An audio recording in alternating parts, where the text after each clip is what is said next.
Hey guys, it's Mary. This is part one of a three-part video tutorial on making an easy peasy baby blanket. Part one is how to knit your tubes. Part two is finishing the tube ends and seaming the tubes together. And part three is adding a crochet border. Let's talk about making tubes for blankets. There are a few things that I do a little different to align stripes or patterns on both sides of the blanket. These techniques work great anytime you need to seam two tubes with color changes together, like on a scarf or a sweater and even a table runner, or if you have one tube and need to seam those sides together, like in a fingerless glove. So let's get started with part one, how to knit the tubes. For this easy peasy baby blanket, the colors I'm using are pale yellow, aqua, and soft gray. You will need a little more than one skein of each,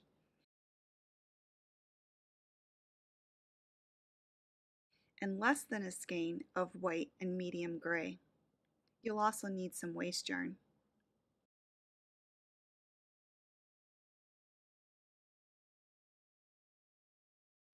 To begin, cast on with waste yarn. Start by wrapping the yarn around the number 1 needle. Go behind the next needle and in front of the following needle. Alternate behind and in front of the needles going all the way around.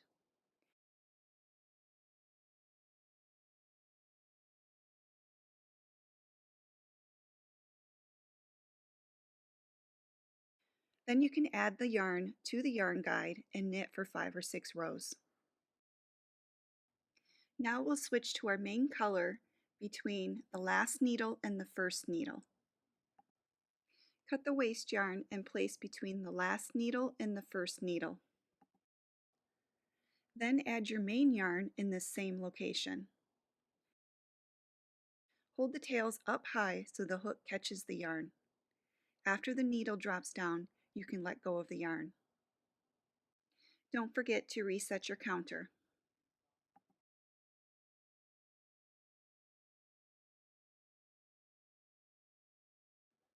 For this section, we will knit 56 rows.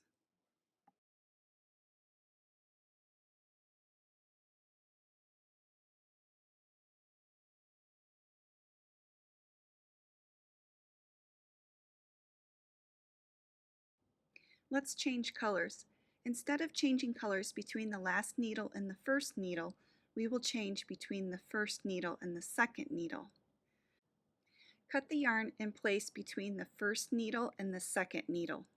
This is going to shift the color jog to the back side of the tube. Then add the new color at the same location between the first needle and the second needle. Again, hold those tails up high so the hook catches the yarn. Knit almost all the way around. When the number 2 needle is just about to pop up, use your loom hook and pull that stitch back to keep it on the needle. Then allow the needle to pop up. Hold the tails down so we don't drop any stitches. This is the jogless join. For this section, we will knit a total of 5 rows.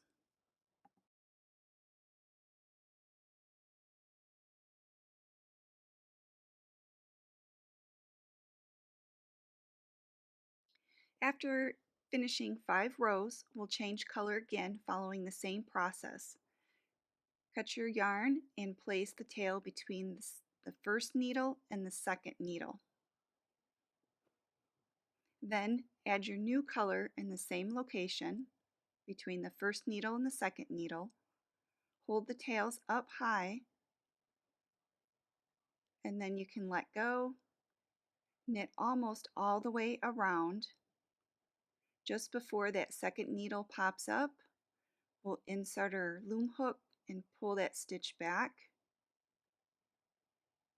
Allow the needle to pop up. Hold the tails down and knit 5 or 6 rows before we tie the tails together.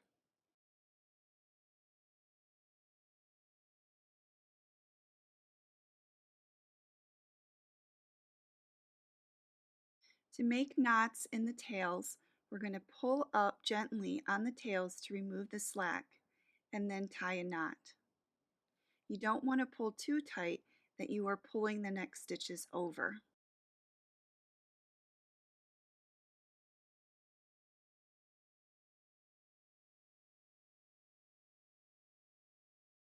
Then you can trim these tails and continue to knit.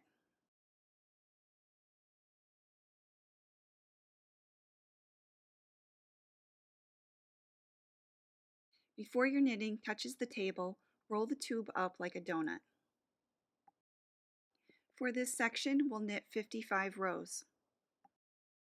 So this jogless join, combined with shifting the color change location, creates an invisible look on the front and back side.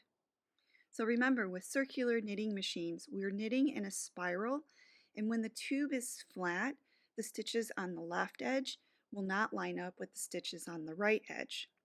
So combining these two techniques minimizes this uneven alignment due to knitting in a spiral.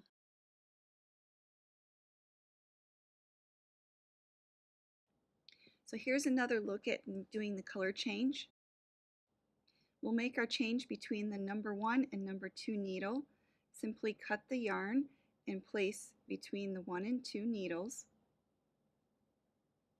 Add your new yarn in this same location. Hold your tails up a little high so the hooks can catch the yarn. And then knit almost all the way around until that number 2 needle is just about to pop up. Using your loom hook, pull that stitch back. Allow the needle to pop up. Hold your tails down and continue to knit. For this section, we will knit 5 rows.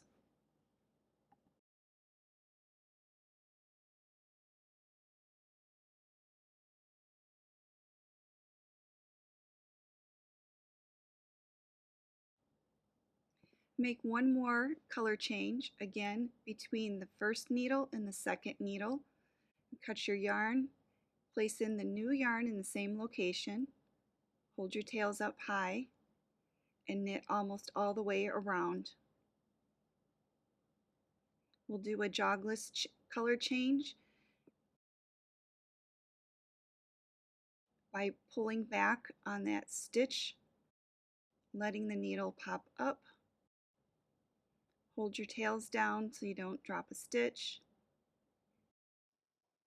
and then continue to knit for about 5 or 6 rows before tying knots in the tails.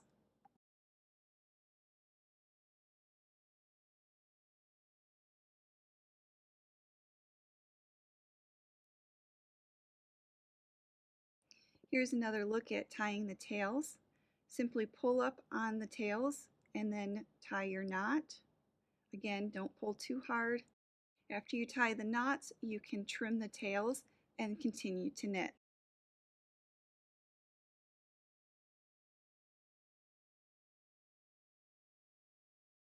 For this section, we will knit 56 rows.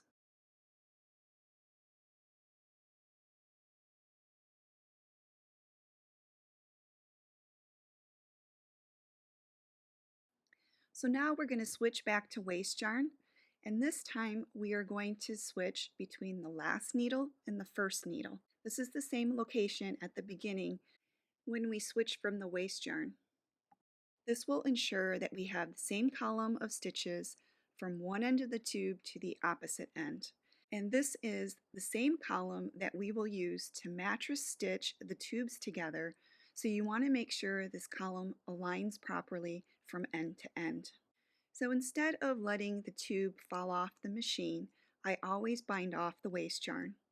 This will ensure that I don't drop or unravel any stitches while I handle the tube before I can finish the tube ends. Thread the waste yarn tail onto a tapestry needle and carefully pick up stitches.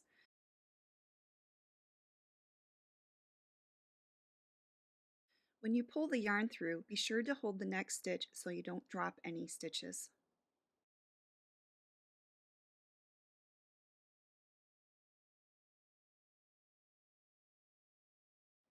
This baby blanket, when finished, will measure approximately 35 inches square or 89 centimeters square without a crocheted border. So if you're knitting along, you'll need to knit a total of 5 tubes. Then stay tuned for part 2, which is how to finish the tube ends and seam them together. But before we go there, let's finish this tube. Give it a good stretch after it's off the machine. So let's see how this tube looks after the jogless change and changing color between 1 and 2 needles. So this is the tube off the machine after I've stretched it, and our seam goes down the middle here and here, and you can see how nicely this jogless join works. So let's look at how 2 tubes seam together look. This is our seam right here in the middle, and I would call this the back side of the blanket, and then this is the front side of the blanket. And you can see how perfectly these joins line up when using the jogless join and changing color between the 1 and 2 needles. So in this video, I showed you how to knit the tubes, starting with your main color between the last needle and the first needle, then making jogless color changes between the first needle and the second needle, and ending between the last needle and the first needle. So stay tuned for part 2, where I'll show you how to finish the tube ends and seam the tubes together. This easy peasy blanket pattern is now in my Etsy and Ravelry shops. It includes this baby size along with a throw and 3 bed sizes. Thanks for watching.